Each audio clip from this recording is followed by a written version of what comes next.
తోటి అమ్మవారిని అడుగుదాము, మన మనసులో కోరిక తీరుతుందా లేదా అని. కొబ్బరికాయ అంటే చాలా పవిత్రమైనది. కొబ్బరికాయ ఇది అమ్మవార్లకి కానీ ఏదైనా ప్రీతికరమైనది ప్రతి ఒక్క దేవుడికి.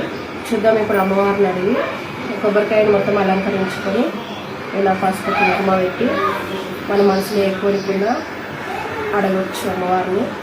ఒకవేళ అది నిజమైన కోరిక అయితే మన చేతిలో నిలబడుతుంది ఫ్రెండ్స్. అమ్మకి అడగాలి, అమ్మ ఏదమ్మా మంచిది అయితే ఇప్పుడు నా మనసులో ఏదైనా కోరిక అనుకుంటాను.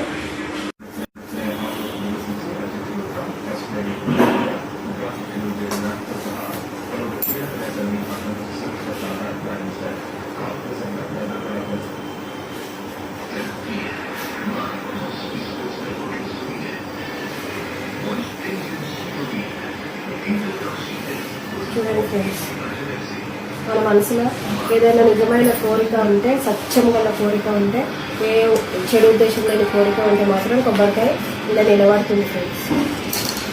భద్రకాళి ప్రతి ఒక్కరికి అమ్మవారి ఆశీర్వాదం ఉందని కోరుకుంటున్నాను.